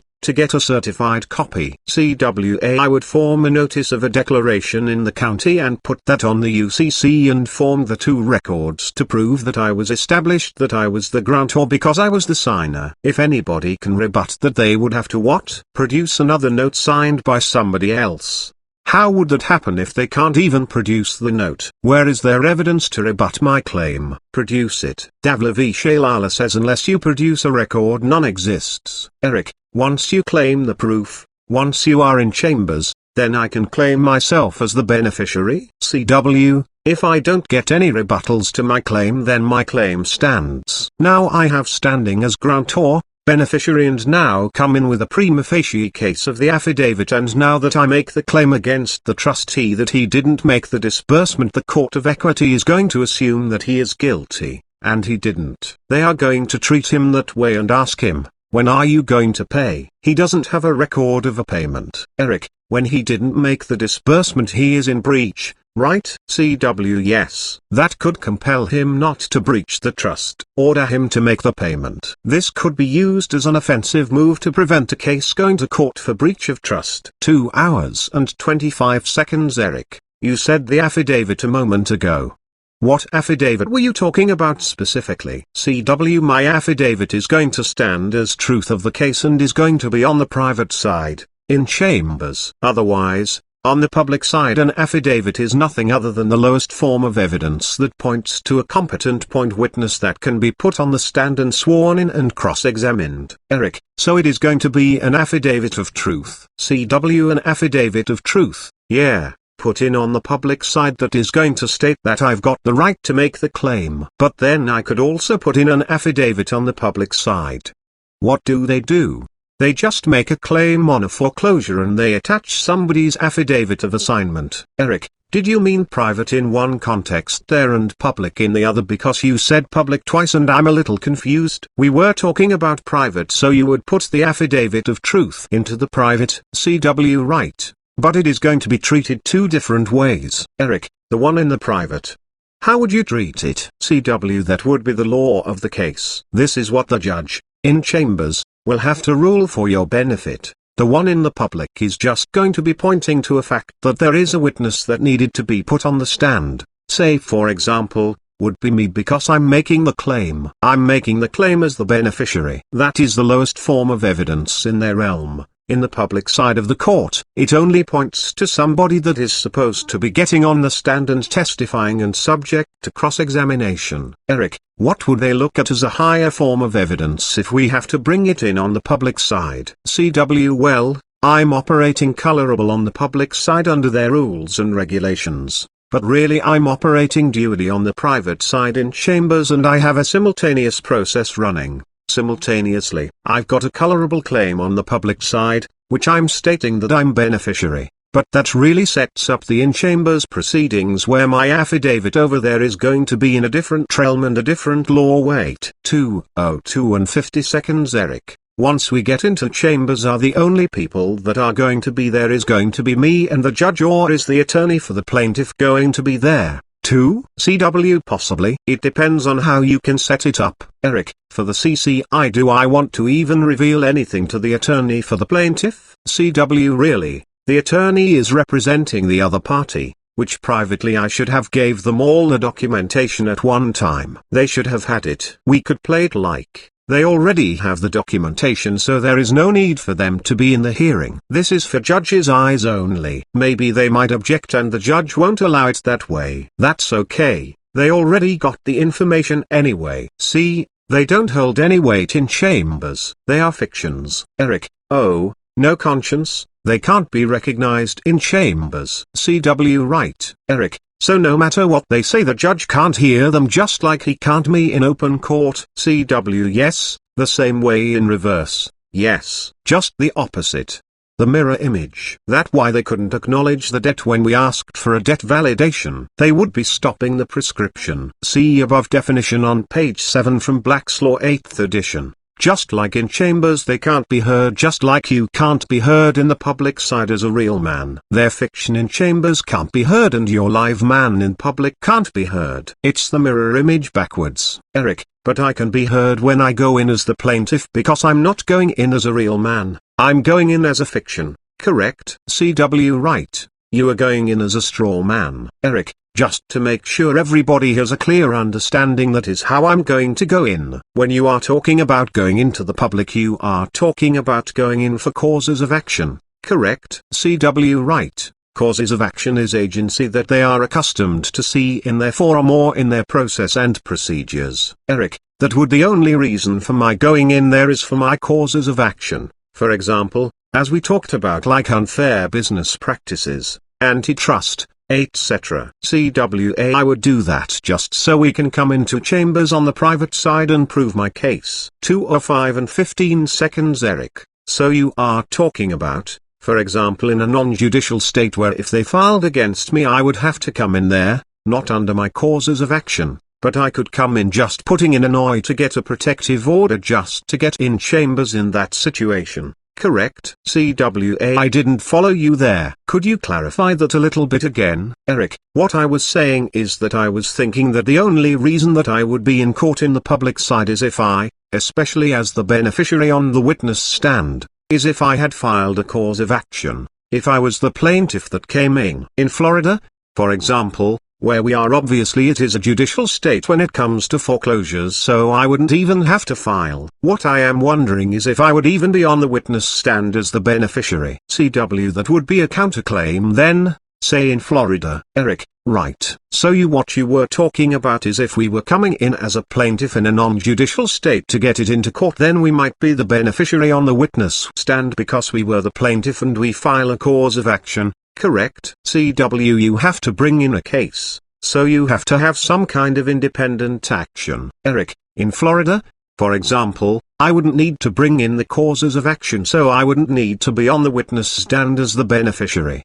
For example, CW you may never get to trial and get on the witness stand. If you are making a prima facie case they may settle before it gets there because all you want to do is get it into chambers. Eric, that's right. As you said before, whatever I've got to do to get in there, that's what I've got to do. CW keep in mind that in chambers is the same as an in-camera hearing. They are synonymous. 2:07 and 15 seconds Tim. You were talking there about foreclosures. I want to pick up some of these that people want to walk away from them. Putting it into a trust I understand is the best way to go. Now I would be the trustee on that new trust, but there is the matter of the old trust that is being dealt with. CW the old trust would probably be incorporated into the new trust. You are bringing an independent action through this new trust you are forming with a cause of action. It encompasses the old trust because you are going to incorporate it in there and turn it all into trust trees and a special deposit. Tim, it's workable then. CW yeah. 2:08 and 15 seconds Eric. If we got away from a fiat currency system and actually went back to a gold currency system,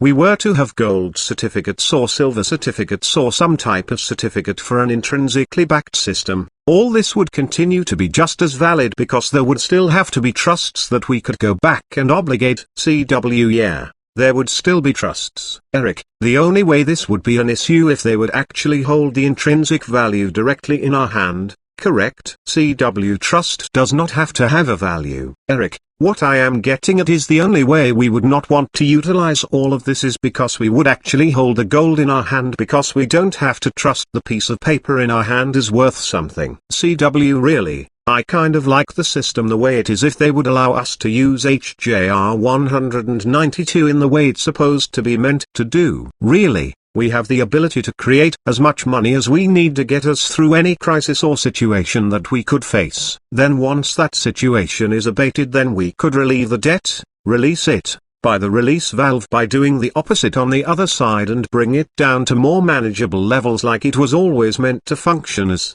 The whole problem is they're not allowing us to do that. There are just some greedy people that are not allowing us to seek the remedy in the opposite. The set-off on the other side. The discharge on the public and the set-off on the private. The relief value. Actually, that ledger sheet is nothing more than the House Joint Resolution. You can pump up the public side, the discharge side, as much as you want to get you through any kind of emergency, but then you set it off on the other side, bringing the public side back down into a level that you could manage. I hate to get away from that because we have a perfect system, except it is being misused. Eric, I don't disagree with you on everything you just said, but they are talking about, for example, the Federal Reserve may go away, so if things were to change as far as the system we are currently in, and I don't see that happening. CW they aren't accountable to anybody but themselves. They are not accountable to the people because they are still functioning in the democracy. But I don't live in a democracy. I'm supposed to be living in a republic, but I got hypothecated into a democracy. I'm trying to get out. just like everybody else. Eric, even if they were to get rid of the Federal Reserve, unless we actually carry gold, everything that we're talking about in trusts is still going to be valid because we still have to trust that that piece of paper has value. Correct? CW, yeah. You have to have faith and confidence in something. Eric, there are a lot of people talking about, what's going to happen if they get rid of the Federal Reserve? Are we even going to be able to utilize all of this? CW, what they put into trust is by special deposit. In other words, in kind out. What did you put in 1933? Gold. That means that you must get gold back out. If they are trying to give me some gold certificates, that is proof that they commingled the funds and they are in breach of trust. Eric, they are really in breach of trust when they sold us gold-plated tungsten. CW, okay, yeah, well, we have to watch out for those. We've got dishonest people, whether they are in government or out of government. Did people buy the tungsten gold and they really hold the real gold in trust for us? Don't know, but it won't make any difference to me because we are going to take the remainder from the termination of the straw man and we are going to form that new trust, by an order, and have them put what was supposed to be there back into that new trust. So, it really doesn't make any difference to me whether they absconded with the gold or not. I'm giving them room to save face here. Put it into that new trust we are forming and now generate some interest for me on the public side and put it in that LLC over there. Eric, when you say interest, let's make sure we use that in the right context. When you are saying interest, are you talking about if I have $100 and it's 6% interest, or are you talking about interest because I actually have a stake in it? CW, on the one side it's because I have a stake in it, but on the other side it's $50. Eric, so again, the duality of the public and the private, is that what you mean? CW, right.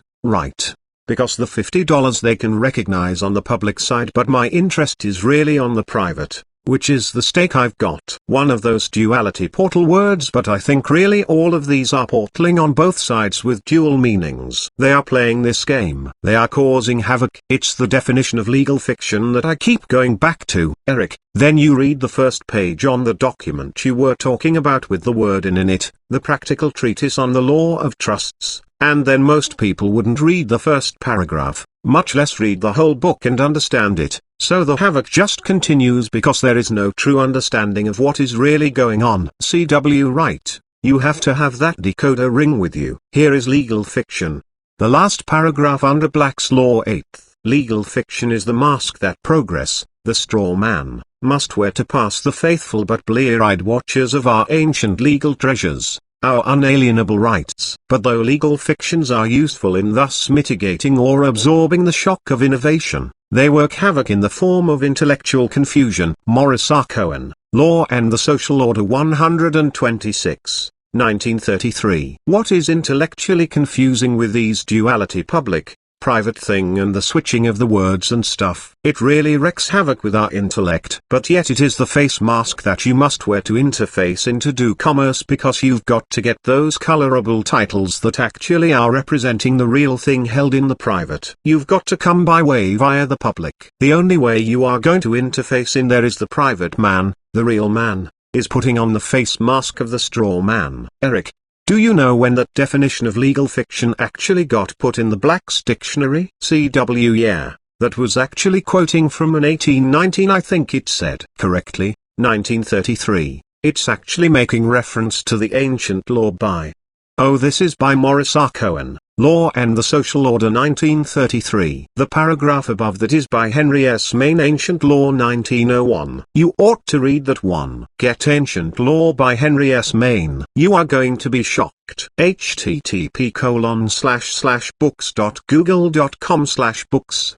CD equals 2 and Q equals ancient plus law plus Henry plus S dot plus Maine and BTNG equals search plus books. I did a show on that one. It goes back into Roman law and the capitis diminutio. They are diminishing your status under Roman law by the capitalization of your name. Look that up in Black's Law. See also this forum entry. http://www.abovetopscript.com/forum/thread3635550/pg1. Read the comments as well. Capitis diminutio, Capitis diminuatio, Latin reduction of status, Roman law, a diminution or alteration of a person's legal status. Also spelled capitis diminutio, see de capite minutis. Capitis diminutio is the destruction of the caput or legal personality. Capitis diminutio, so to speak, wipes out the former individual and puts a new one in his place,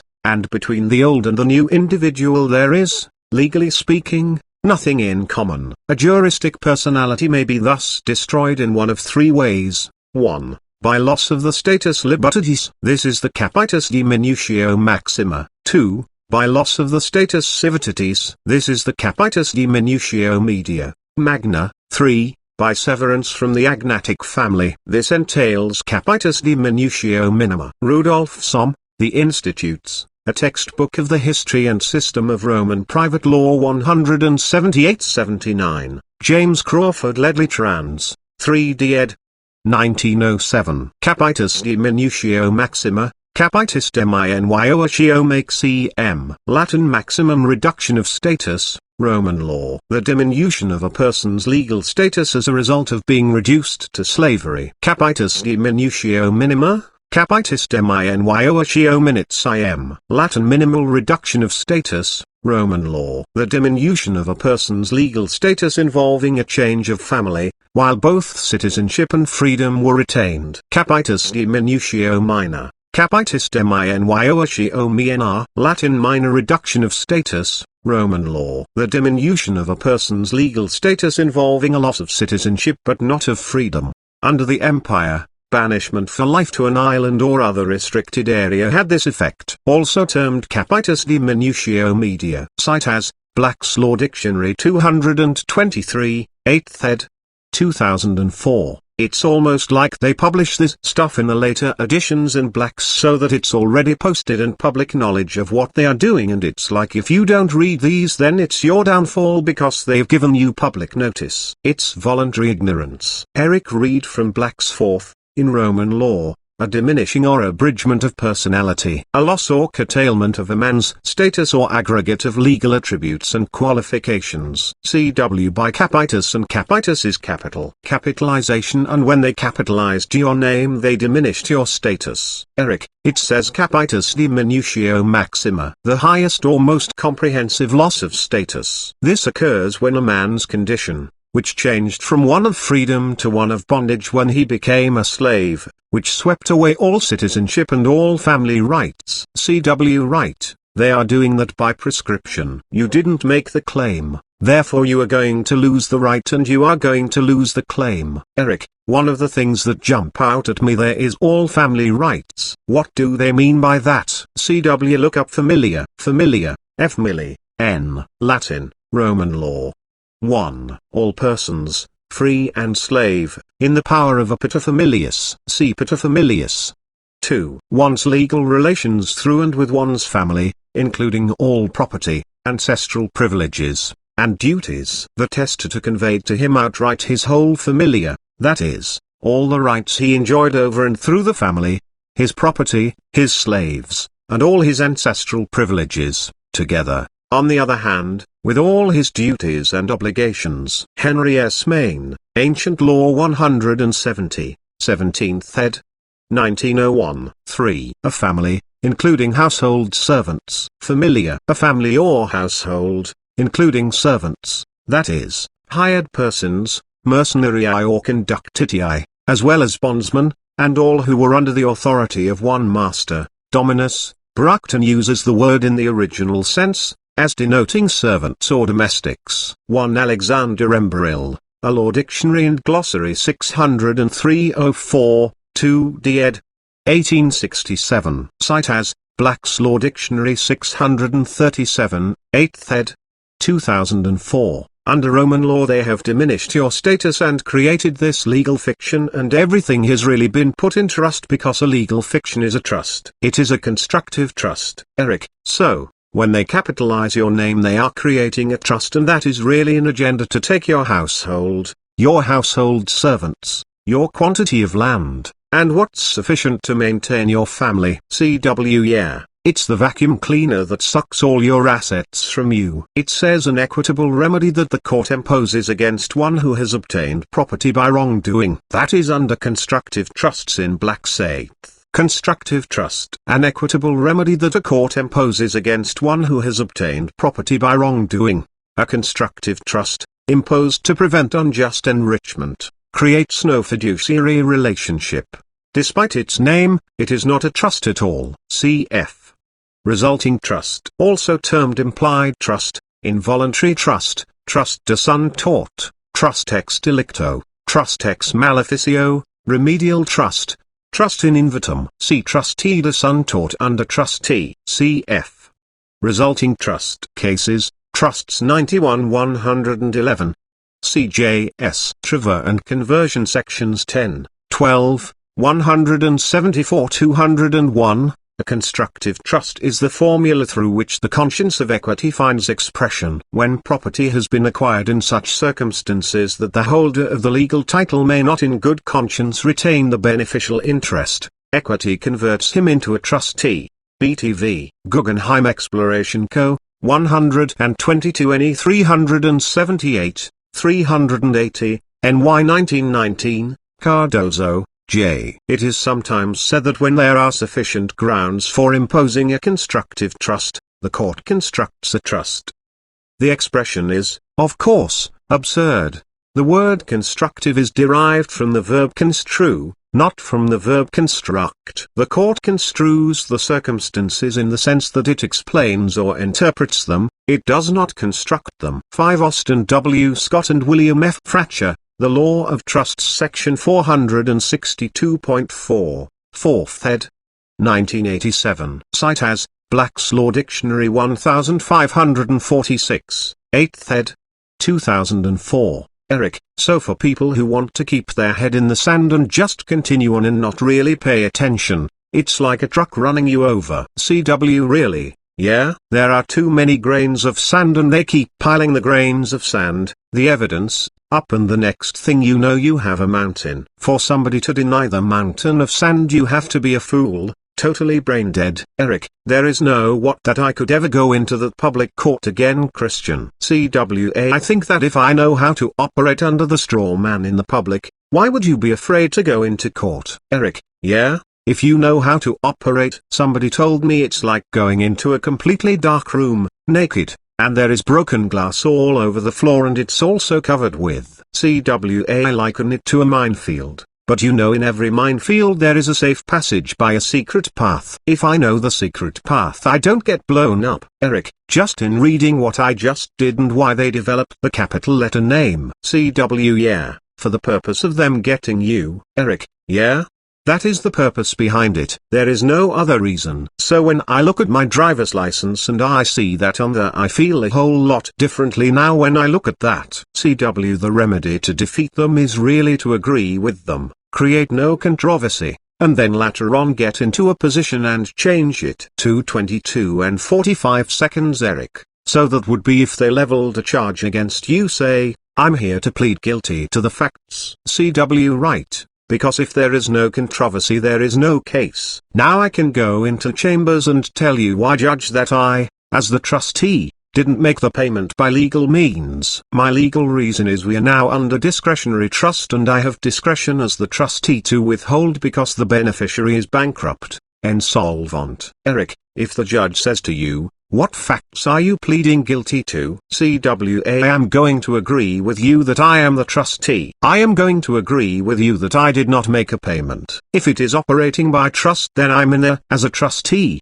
Defendant. Because I didn't make the payment then alright, I'm going to agree that I'm the trustee and I'm going to agree that I didn't make the payment. Now there is no controversy. While I am in there and explain to him it is a discretionary trust. Oh, by the way, Your Honor, here is a non-negotiable private instrument for the payment and now let me pay that so that the bankrupt beneficiary is no longer bankrupt and then I can disperse the total funds, make him solvent again, so now I can fulfill the purpose. I'm in a win-win situation, whether I'm going to play beneficiary or whether I'm going to play trustee. Either way we are in a win-win situation. Here we were wearing the slippers all along, just like Dorothy was in the movie. All we had to do was click our heels together 3 times, rights, titles, and interest in trust, and we are back in Kansas again, back at home. Eric, I have a case that I was involved in and I was acquitted back in the beginning of November, but there were a few things that were withheld adjudication on so they could get the statutory fine out of me. CW right,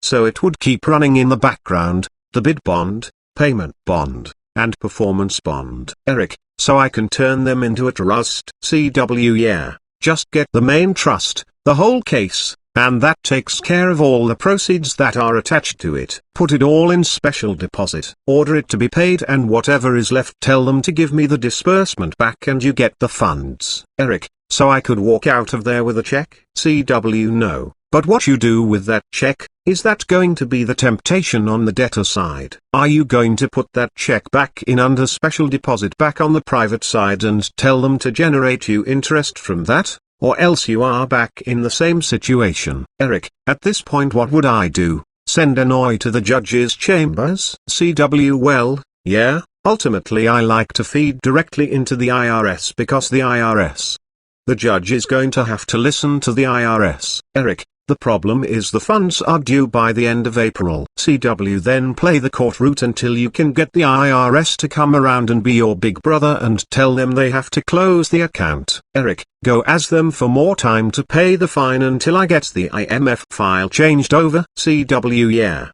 you could do that. Eric, what other choice do you think I have? CW do the acknowledgement of the debt. That puts an estoppel because of the agreement, there is no controversy, and then put the order in for the settlement. Come in and make sure that you've got a special deposit claiming all those bonds in the background and tell them to convert that to funds and make the settlement to close and settle that case. Eric, so I can do that before the IRS file, the IMF, is changed over? CW yeah. Then I could give that information to the IRS and tell them to check it out and make sure everything is all closed here. Eric, how would I do an acknowledgement of the debt at this point? Would I do that directly to the court? CW yeah, just put in an acknowledgement of the debt. Eric, it would be a notice and then I would. CW acknowledgement of debt, that would be the title of the document. Eric, then as a real man I would acknowledge it. CW through your straw man you would, yeah? Eric, send that directly to the judge's chambers or send it to his assistant to get a hearing in open court. CW that would have to be on the public side. Eric, but he is going to say you already acknowledged the debt the day I assigned it to you, so what are we here for,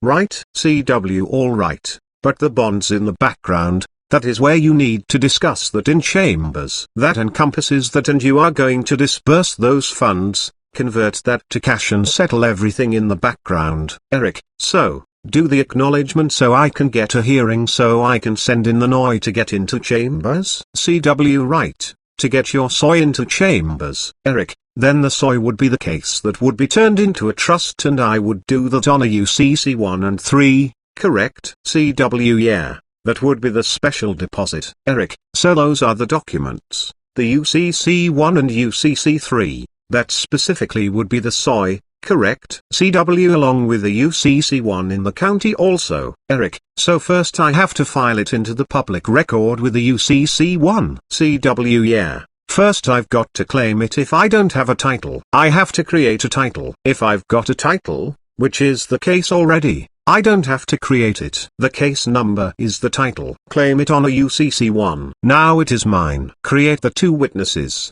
the UCC 1 and the county recorder. Now I've claimed it. Now it is mine and we want to move, transfer it, we want to assign it, transfer it. We are going to make a special deposit under UCC 3. Do the UCC 3 and pull that out certified. That is 1 record. Do the county again and pull that out. That is 2 records. Now you've got 2 records to prove you did the 3 transfer, the formation of the trust, making a special deposit, and you can back up on the one that you claimed it. It was your property to move it. Now you transfer trust property. That is when the trust was formed. You now have the proof to prove you formed a trust because you transferred property to a trustee. So, there was a document put out there, notice of claim on the UCC 1, and you changed the wording.